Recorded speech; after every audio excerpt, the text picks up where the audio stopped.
Welcome to I dream. నా పేరు లుంపిని. Will deed అంటే వీలునామా. ఉన్న ఆస్తిపాస్తి, డబ్బు, బంగారం, నెక్స్ట్ జనరేషన్ లీగల్ హైర్స్ ఎవరు, బెనిఫిషరీస్ ఎవరు అని డిసైడ్ చేసేది. సో రీసెంట్ గా మనకు సుప్రీం కోర్ట్ ఒక జడ్జ్మెంట్ ఇచ్చింది. ప్రతి ఒక్క హిందూ ఆడపడుచు కూడా వాళ్ళ వీలునామా రాయాల్సిందే అని చెప్పేసి. సో దీని గురించి డిస్కస్ చేయడానికి ఈ రోజు మనతో పాటు ఉన్నారు ప్రముఖ హైకోర్టు అడ్వకేట్ జిఎం రావు గారు. Let's talk to him. Hello sir. Hello.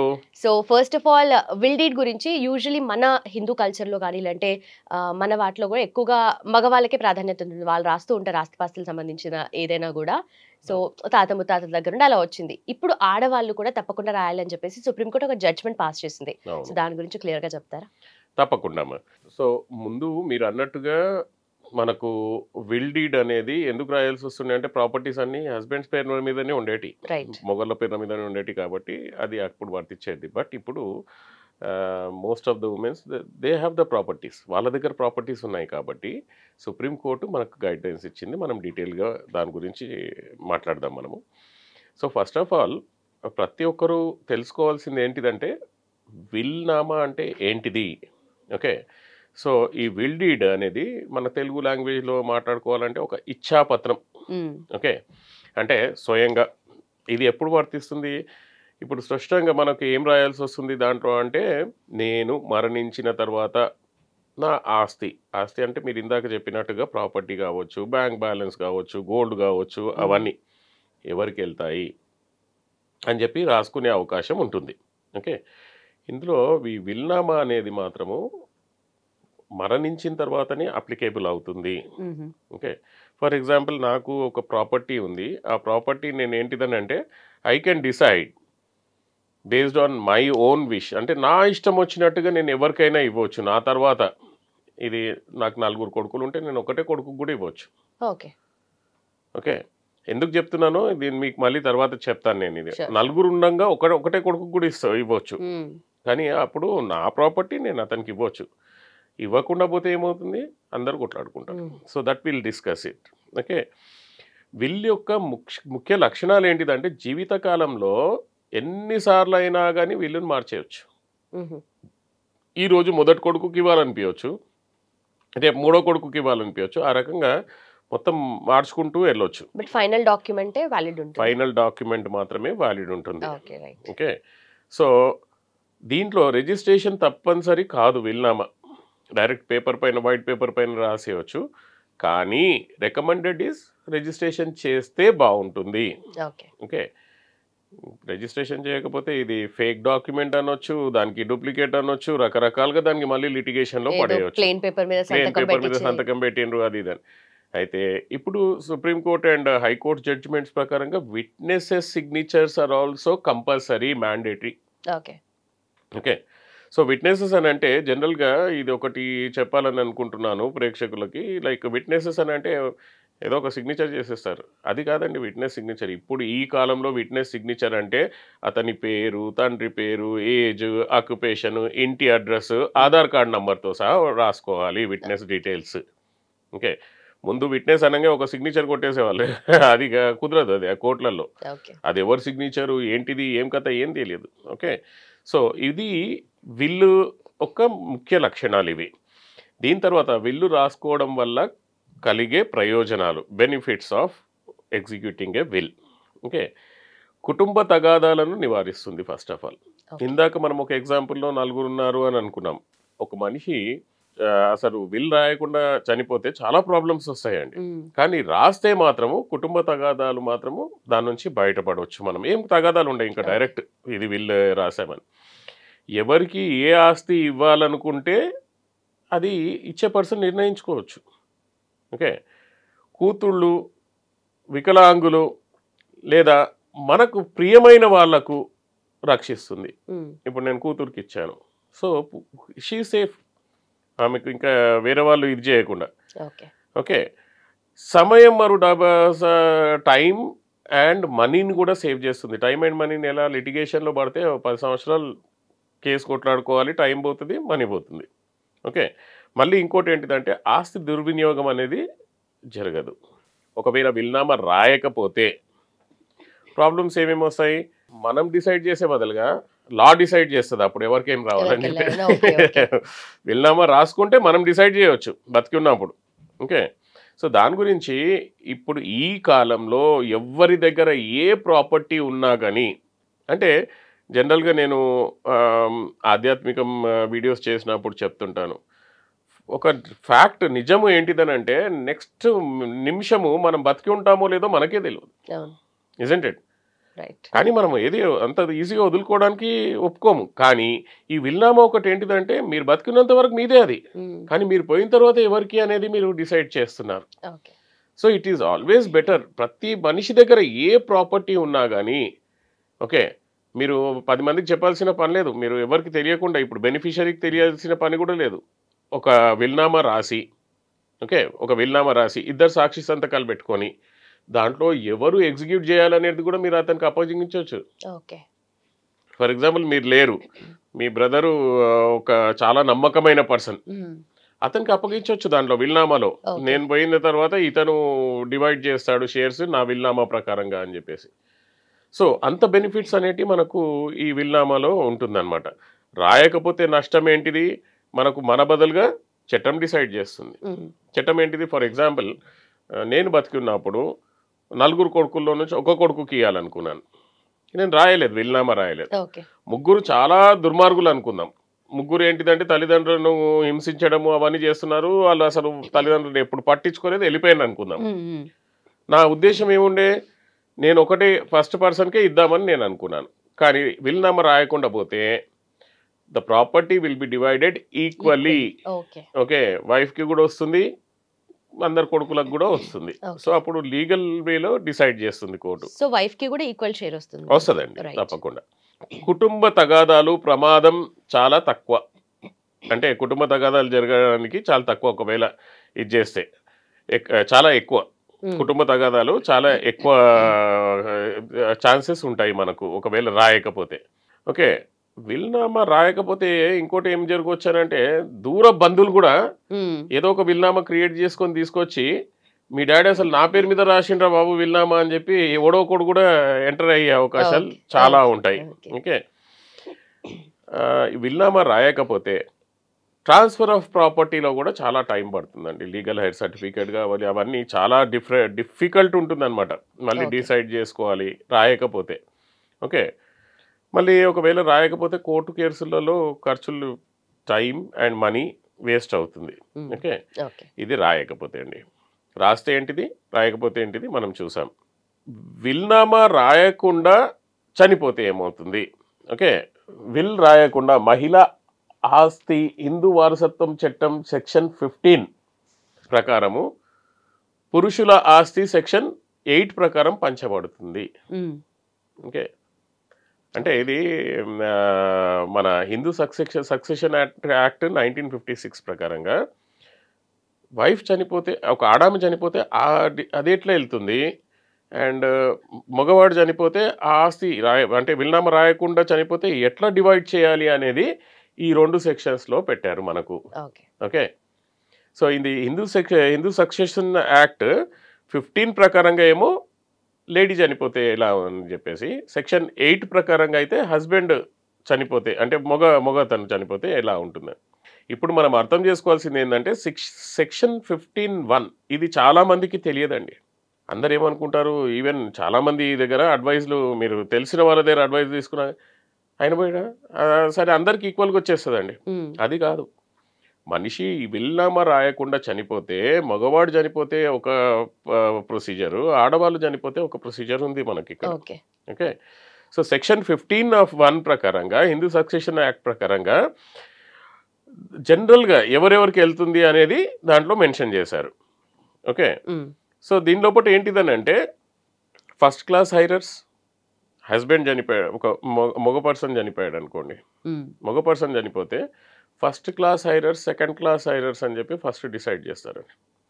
First class heirs ఎవరెవరు వస్తారు మనకు దీని లోపల? ఫస్ట్ క్లాస్ హైరర్స్లో కొడుకు, okay, daughter, mother, son. Okay. Predeceased son అంటే వాళ్ళ కొడుకు ఎవరైనా చనిపోతే వాళ్ళు కూడా వస్తారు. ఇప్పుడు వీళ్ళు ఎవరు లేరు అనుకుందాం. అప్పుడు సెకండ్ క్లాస్ హైరర్స్ ఎవరు వస్తారు? ఫాదర్, చనిపోయిన అతని వాళ్ళ ఫాదర్, చనిపోయిన వాళ్ళ అతను Sons, daughter sun. Okay, brother and sister అప్పుడు సెకండ్ క్లాస్లో వస్తారు. నా దగ్గర తను ఎవరు ఒక ఉదయ్ కిరణ్ అనుకుంటాను, అతని పేరేమో అది సూసైడ్ చేసుకొని చనిపోయాడు చూడండి, యాక్టర్ ఉదయ్ కిరణ్. వాళ్ళది ప్రాపర్టీ కేసు నా దగ్గరకు వచ్చింది. సో ద సేమ్ థింగ్ అనమాట, they was also fighting for the property by like father in law and other things. ఇప్పుడు ఫస్ట్ క్లాస్ లేకుండా క్లాస్ 1 హైరర్స్ లేకుండా క్లాస్ 2 హైరర్స్ కూడా లేరు అనుకోండి. అప్పుడు సెకండ్ మళ్ళీ థర్డ్లో ఏమవుతుందంటే the property divorce to the diseased relatives through the male lineage. ఎవరైతే చనిపోయిన మేల్ లీనేజ్ ఎవరైతే ఉంటుందో వాళ్ళకి ఆపది, వాళ్ళు కూడా లేరు అనుకోండి, ఫీమేల్ లీనేజ్ కొంచెం ఇదవుతుంది అనమాట. ఫీమేల్ లీనేజ్కి ఎవరైతే ఉన్నారో వాళ్ళకి చెందుతుంది ప్రాపర్టీ, వైఫ్ సైడ్ వాళ్ళకి. ఓకే, సో ఇన్ని ప్రొసీజర్స్ ఇప్పుడు రాయకపోతే ఏమవుతుందంటే ఇంతమంది డిస్ప్యూట్ అవుతుంది. బెస్ట్. ఇప్పుడు ఇది మనం హస్బెండ్ ఒక మగ పర్సన్ చనిపోతే ఎలా ఉంటుందని చెప్పి చూసాం. అదే 15(1) హిందూ సక్సెషన్ యాక్ట్ ప్రకారంగా అదే సేమ్ థింగ్, ఫస్ట్ కొడుకులు కూతుళ్లకు మన ఆస్తి వస్తుంది. ఓకే, సెకండ్ పిల్లలు లేకపోతే లేదా భర్త లేకపోతే ఓకే ఆస్తి భర్తకు సంబంధించిన వారసులకు దొరుకుతుంది. థర్డ్ వచ్చేసి భర్త వారి వారసులు కూడా లేకపోతే ఆస్తి స్త్రీ తల్లిదండ్రులకు వస్తుంది. ఓకే, మళ్ళీ ఫోర్త్ దీనిలో పట్ట తల్లిదండ్రులు కూడా మరణించి ఉంటే ఆ స్త్రీ తండ్రి పక్షపు వారసులకు చెందుతుంది. ఓకే, మళ్ళీ ఫైనల్గా ఫిఫ్త్, ఓకే తండ్రి వైపు వారసులు కూడా ఎవ్వరూ లేకపోతే ఆ స్త్రీ తల్లి పక్షపు వారసులకు దొరుకుతుంది. అంటే దీన్ని ఇంకా ఎక్స్ప్లెయిన్ చేయాలంటే అసలు ఒక్కొక్క చాలా పెద్ద దీని మీద సుప్రీంకోర్టు జడ్జిమెంట్స్ చాలా ఉన్నాయి, అసలు ఎట్లా ఇది అవుతుంది అని చెప్పేసి. సో ఇందాక మనం చూసింది ఏంటిదని అంటే మనకు benefits of writing the will, రాయకపోతే ఏంటి ప్రాబ్లము, సెక్షన్ 8 ఏంటిది, సెక్షన్ 15 ఏంటిది, ఎలా డిస్ట్రిబ్యూట్ అవుతాయని చెప్పి చూసాం మనం. ఓకే, సో ఈ సెక్షన్ 30 కూడా ఒకటి ఉందండి హిందూ మ్యారేజ్ యాక్ట్లో. సెక్షన్ 13 కూడా మనము రివైవ్ చేసుకోవాలి ముందుకు వెళ్లే ముందు. ఓకే, ఏ హిందూ తన ఆస్తిని ఎలా పంపిణీ చేయాలో నిర్ణయించుకునేందుకు విల్లు లేదా ఇచ్ఛాపత్రం ఓకే రూపొందించుకునే హక్కు కలిగి ఉంటాడు. ఏ సెక్షన్ ప్రకారంగా section 30 of Hindu succession act ప్రకారంగా ఇది వర్తిస్తుంది, నేను విల్నామా రాయడము. ఓకే, అయితే ముందు విల్నామా అనేది ఓన్లీ పురుషులకు మాత్రమే అప్లికేబుల్ ఉండేది. 2005లో అమెండ్మెంట్ వచ్చిందండి, ఇది గుర్తుపెట్టుకోవాలి మనం. ముందు ఓన్లీ మెన్ అని చెప్పి ఉండే అక్కడ. సో ఇప్పుడు ఏం చేశారు, అది తీసేసి ఉమెన్ కూడా ఇంక్లూడ్ చేశారు. 2005 సవరణ ప్రకారంగా ఈ హక్కు పురుషులు మహిళలకు ఇద్దరికి సమానంగా వర్తిస్తుంది. ఓకే, ఇప్పుడు మొన్న ఒక సుప్రీంకోర్టులో జరిగిన కేసు ఏంటిదనంటే ఒక మహిళ తన ప్రాపర్టీ డివైడ్ చేయకుండా చనిపోయింది and it is getting really complicated అనుకుందాం. ఈ కేసు ఏంటిదంటే Snidha Mehra versus union of India.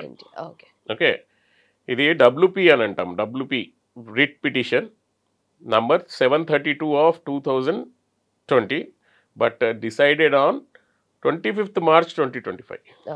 Okay, ఇది ఎవరు డిసైడ్ చేశారు, జస్టిస్ BV నాగరత్న మరియు జస్టిస్ R మహాదేవన్లతో కూడిన బెంచ్ ఇది డిసైడ్ చేసింది. హిందూ వారసత్వపు యాక్ట్ 1956లోని సెక్షన్ దీని ప్రకారంగా ఇది చేయడమే కాకుండా మనకు సుప్రీంకోర్టు గైడ్ ఏం చేసింది అందరికీ అని అంటే every Hindu okay the court also directed that when a Hindu woman dies without a will and her parents their heirs claim her property, the parties must first go through the pre-litigation mediation. Okay. ఇప్పుడు ఇదే ఈ కేసులో అదే చెప్పింది, pre-litigation mediation ముందు చేయండి, అది compulsory చేసేసింది ఈ జడ్జిమెంట్ తోటి. ముందు లేకుండే కోర్టు కేసులు సంవత్సరాలు నడిచేటి. సో ఇప్పుడు సుప్రీంకోర్టు ఏం చేసింది, 2 రకాలుగా మనకు అపీల్ చేసింది సుప్రీంకోర్టు. ఒకటి, అందరూ మహిళలకు ఓకే ప్రతి ఉమెన్కి సుప్రీంకోర్టు అర్జీ చేసింది అనమాట, రిక్వెస్ట్ చేసింది, ప్రతి woman every woman must execute, please execute the విల్నామా. అండ్ విల్నామాలో ఇప్పుడు ఈ జడ్జిమెంట్ ప్రకారం ఇంకొక మార్పు ఏంటిది, విల్నామా డిస్ప్యూట్ అయినప్పుడు మీడియేషన్ ప్రీ-లిటిగేషన్ మీడియేషన్ అనేది కంపల్సరీ చేసేసింది అనమాట. ఓకే, ఇది చేయడం వల్ల ప్రీ-లిటిగేషన్ మీడియేషన్ చేయడం వల్ల కేస్ డ్యూరేషన్ అనేది తగ్గే అవకాశాలు ఉన్నాయి. అండ్ ఇప్పుడు సుప్రీంకోర్టు ఎన్నో కేసులను చూసిన తర్వాతనే మహిళలందరూ please execute the will deed అని చెప్పి చెప్తున్నారు. ఓకే, సో సుప్రీంకోర్టు డైరెక్షన్స్ ప్రకారంగా నా అనుభవం ప్రకారంగా కూడా నేను చూసిన ఏంటిదనంటే it is always better that every lady, not only woman, everybody those who ఎవరికైతే ప్రాపర్టీ ఉంటుందో movable or immovable property, okay, నేను వాళ్ళందరికీ ప్రేక్షకులకు చెప్పేది ఏంటంటే విల్నామా కంపల్సరీగా ఎగ్జిక్యూట్ చేయండి సో దట్ మీరు ఫ్యూచర్లో అసలు ప్రాబ్లమ్స్ రాకుండా ఉంటాయి. ఇంకా గమ్మత్తుగా చెప్పాలనంటే ఈ వాచ్ కూడా నేను పోయిన తర్వాత ఎవరికైనా కావాలనంటే అది కూడా రాయొచ్చు yeah, movable immovable. Okay, so immovable కూడా చాలా ఉంటాయి కదా మన, లైక్ మూవబుల్ గోల్డ్ చైన్స్ కానీ గోల్డ్ ఆర్నమెంట్స్ కానివ్వండి, సైకిల్, బుల్లెట్, కార్లు ఏవేవో ఉంటాయి, ఇవన్నీ వీళ్ళకి చెందాలి. ఓకే, బ్యాంక్ అకౌంట్లో బ్యాంక్ బ్యాలెన్స్ ఎవరికి వెళ్ళాలి. ఈ రకంగా రాయడం ద్వారా ఏంటిదని అంటే అతను ఎవరైతే ఎగ్జిక్యూట్ చేస్తున్నాడో he will be at peace of mind. Okay, మనం బతికున్నప్పుడు ఏదో అనుకుంటాం నాకు చాలా సేవ చేసిండు ఆయనకి ఇవ్వాలి మనమని, మనం వీళ్ళు రాయకపోతే ఆయనకు దొరకదు. మళ్ళీ అందరూ గొడవ పడడం అంటే మనం చనిపోయి వేరే వాళ్ళు గొడవ పెట్టిపోతున్నట్టు ఉంటుంది అది. కాబట్టి సేఫ్ సైడ్గా ఏంటిదంటే ప్రతి ఒక్కరూ డెఫినెట్గా విల్ డీడ్ని మాత్రం ఎగ్జిక్యూట్ చేయండి. అందులో విల్నామా రాసేటప్పుడు చాలా జాగ్రత్తగా రాసుకోవాలి. మనము ఎవరికి వెళ్ళాలి, అంబిగ్యూటీగా ఉండకూడదు. అంటే దాంట్లో పాటు డిఫరెంట్ మీనింగ్ వచ్చే రకంగా ఉన్నదనుకోండి విల్నామా క్యాన్సిల్ అయిపోయే అవకాశాలు ఉంటాయి. విల్నామాకు కంపల్సరీగా సిగ్నేచర్స్ అవసరము, విట్నెస్లు అవసరము, రిజిస్ట్రేషన్ అవసరం లేదు. కానీ రిజిస్ట్రేషన్ ఉందనుకోండి డెఫినెట్గా we can prove that this is a genuine document అని, ఇజంట్ ఇట్? సో లేకపోతే వేరే వాళ్ళు ఏం చేస్తారు, అదే సిగ్నేచర్ కొట్టి నా దగ్గర కూడా ఒక విల్నామా ఉంది దాని తర్వాత ఇది రాసిండు అన్నట్టు. సో ఏ రకంగా అయినా డిస్ప్యూట్ చేయొచ్చు. సో ఇప్పుడు మనకు సుప్రీంకోర్టు చెప్పిన అది అంతా హయ్యెస్ట్ అపెక్స్ కోర్టే చెప్తుంది అందరికీ విల్నామా ఎగ్జిక్యూట్ చేయండి అని. సో నేను అందరు ప్రేక్షకులకు చెప్పేది ఒకటే, సో ఫ్యూచర్ ప్రాబ్లమ్స్ రాకుండా ఉండాలంటే మాత్రము డెఫినెట్గా అందరూ విల్నామాని ఎగ్జిక్యూట్ చేసుకోండి. Right, sir. Done. So that's so informative. Thank you so much, sir. Thank you, ma'am. And for more videos, please subscribe to iDream. Please subscribe to iDream. Please subscribe iDream. And please subscribe to iDream. For more videos, subscribe to iDream. please like, share and subscribe to the channel. Congratulations, iDream. Subscribe to iDream. Subscribe to iDream. So subscribe to iDream Media. iDream ki iDream team andarki huge congratulations. Please subscribe iDream Media. Please subscribe to iDream. Subscribe iDream. Please subscribe to iDream. iDream అంటే నా కళల channel subscribe చేసుకున్నారు, నోరు తిరుగుతలేదు, మీరైతే గంట గుర్తు కొట్టండి. For more such videos, please subscribe to iDream.